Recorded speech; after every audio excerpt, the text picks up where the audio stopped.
부산방송은 지난 2월 27일 해운대구 좌동신도시의 폐기물 야적장 문제를 단독 보도했었는데요. 이 땅이 시 소유 부지로 시건설본부가 사용하고 있었지만 주변을 고려치 않은 부지 사용 승인과 관리가 논란이 됐습니다. 보도 이후 해운대구 신시가지의 폐기물 야적장의 관리가 이루어지고는 있지만 근본적인 대책 마련이 필요해 보입니다. 뉴스 후 김현정 기자의 보도입니다.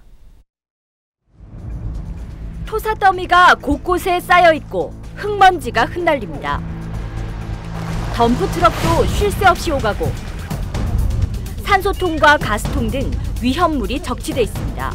우리가 일상생활에 작물을 환기를 시키려고 문을 열으면 먼지가 토사 먼지가 많이 날라와요. 그런데 우리가 피해를 너무 많이 보고 있어요.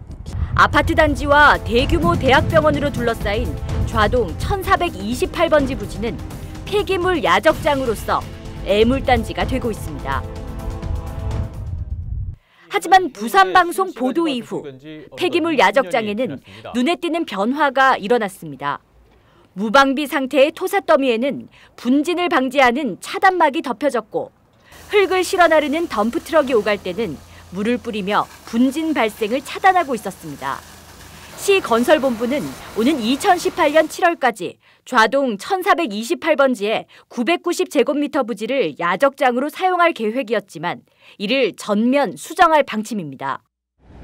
내부 방침에도 대체 부지를 찾아서 예산이 조금 덜 드는 한이 있더라도 주민을 불편을 해소해서 하면서 공사도 할 수 있는 대체 부지 국공유지에서 인근에 송정이나 기장 쪽 해서 제일 단거리 쪽으로 해서 찾으려고 지금 노력 중에 있습니다.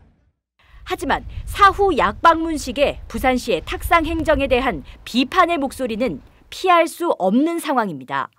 설치할 수 있도록 승인해준 그 자체가 잘못된 행정이라고 생각을 하고 또 이러한 건설 폐기물 집화장이 도심 한가운데 있음으로 인해서 어떤 소음이나 분진 등으로 인해서 우리 시민들의 건강을 해칠 그런 우려가 크다라고 생각하고 있고 하루빨리 시외곽으로 이전될 수 있도록 최선을 노력을 다하겠습니다.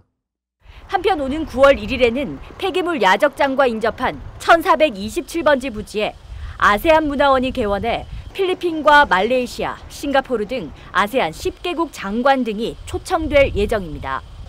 아세안 문화원과 폐기물 야적장, 해운대구 좌동에 남은 마지막 유후 부지에 극명하게 다른 가치의 이름표에 대한 근본적 대책 마련이 필요해 보입니다.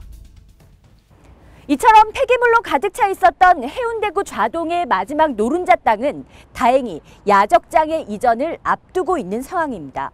하지만 근본적으로 인구 9만 명 이상의 신시가지에 걸맞는 이 부지 활용 방안에 대한 고민은 다시 또 시작돼야겠습니다. 헬로티비 뉴스 김현정입니다.